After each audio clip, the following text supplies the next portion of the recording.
even his clothes shone, becoming as white as no bleach of this world could make them. Elijah and Moses appeared to them. The two were talking with Jesus.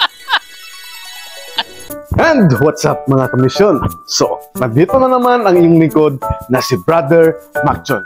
Araw ng linggo, araw ng pakikisa sa Diyos at araw ng pagninilay. Kaya samahan niyo ako makinilay at tuklasin ang misteryo ng ating Ebanghelyo. Makinilay.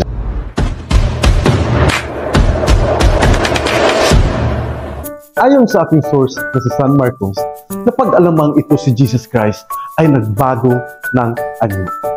Ano kaya ang naging dahilan at paano nga ba ang epekto nito sa atin bilang mga makabagong disipulo?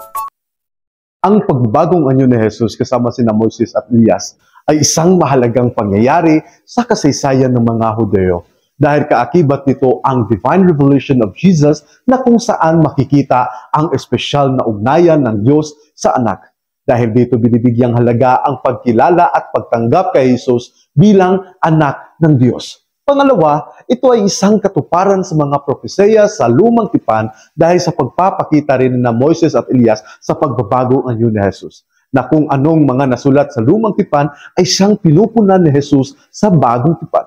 Pangatlo, ang kahalagahan ng pananampalataya at paniniwala dahil sa pagpapatuo ng mga disipulo sa pagbabagong anyo ni Jesus na kahit sila ay may pagdududa at may kawalan ng katiyakan dahil sa pambihirang karanasan nila, mas lalo pang lumakas ang kanilang pananampalataya kay Jesus at lalo pa silang nagtiwala dito.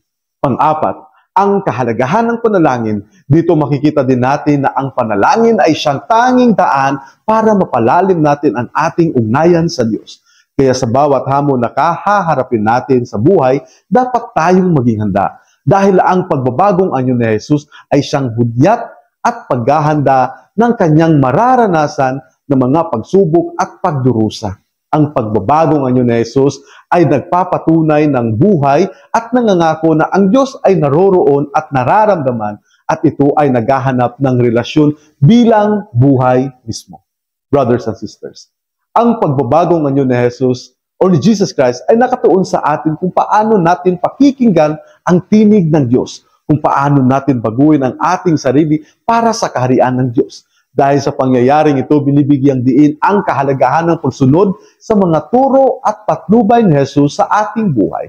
Dahil sa panahon ngayon, dapat tayo ang nagbabagong anyo ayon sa kagustuhan ng Diyos. Dapat tayo ang humuhubog sa panahon, hindi ang panahon ang humuhubog sa atin. Dahil kung binago natin ang sarili at naging matibay ang ugnayan natin sa Diyos, tiyak ang liwanag na bubusilak galing sa iyong puso ay makikita ng karamihan.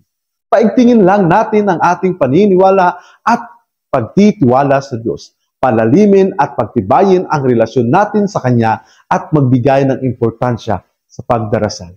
Ikaw, ano ang pagninilay mo?